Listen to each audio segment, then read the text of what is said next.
pretty close.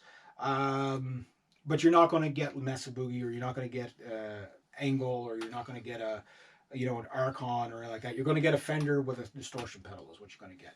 So the better your distortion pedal, the better it's going to sound. Again, I just did preliminary tests here. I'm sure I'm going to get that thing sounding really good.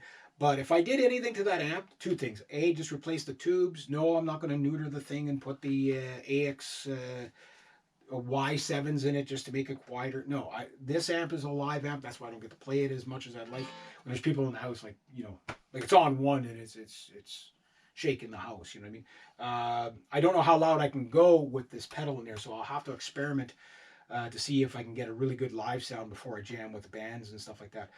Because if I can get this thing sounding pretty good, if I could play it on, say, no higher than 2.5, which is about the sweet spot for a Hot Rod Deluxe, where you still got a clean channel and, you know, your gain is going to be good.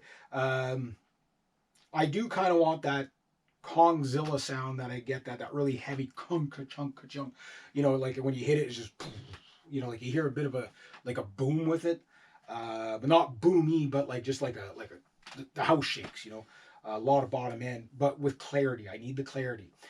These pickups are providing lots of clarity for what they are.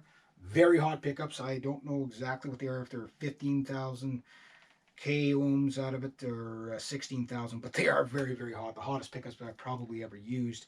But they have a bit of a neutral mid to them, so they are quite clear. You say, well, if you find the pickups too hot, lower them down. Well, actually, these pickups are actually quite low. I'm surprised how low they actually are, but it just gives you an idea of how hot these pickups actually are. So I wouldn't just call this just a metal guitar, but it's a guitar that tends to sound best with compression. Like with most high output pickups, it's meant for distortion compressed. You know what I mean? To get the good sounds. Straight through the amp uncompressed, it still sounds a bit harsh. Harsh and muddy. So yeah. Will I ever change the pickups out of this? Hell no. Hell no. I love them. This guitar is perfect the way it is in a lot of sense. But anyway, hopefully that helps you guys out. For those of you shopping for a Hot Rod Deluxe and you're not sure if you can get away with it as a metal, how am I doing for time? Oh, always run over time. If you can get away with it, but it wouldn't be my first pick if I was doing it all over again with the criteria I have now. But classic rock amp, absolutely. Can it take distortion? Well, it's definitely taking the distortion. It's just it doesn't have as much sparkling highs with the setup I have right now. So I could change that in there, not in there. Personally, keep the EQ flat, keep your reverb flat. Presence, you can go full if you want. Give you a little extra 2 drive. Basically, I'm just using this as a piece of volume. You know, that's pretty much what I'm doing with it. So anyway, there you go. Hot Rod Deluxe with distortion. Hope you enjoyed those videos. And I know the GoPro mics are not going to pick up what I'm getting here. You're probably getting a lot more muddiness just because the speaker. And if I'm off to the angle like this, you're getting the cone, the muddiness of the cone, like you're getting here, hitting the mic, the mic sound, right? Right in front is probably overbearingly high. So where do you place the GoPro, right? But just to give you an idea of what you can get. So don't judge my tone, so to speak, too much.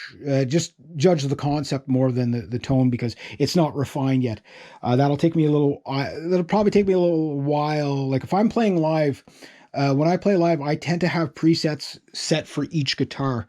Right now, I'm just using the preset that I use for everything, right? So if I plug in the SG, it's the same as whether I'm playing the Flying V or the Holcomb 7 or 6 or the A string or whatever. It's the same preset, so it's not going to sound perfect for every guitar. One guitar is going to sound really good with it. The other guitar is not probably going to sound quite as well with it. So once I dial this thing into the guitar I'm using at the time, so that means I got to dial in possibly 1, 2, 3, 4, 5, 6, 7 guitars, because I got another one in the basement. Possibly 7 different presets on that, which with 99 presets, no problem. All right, there we go, guys.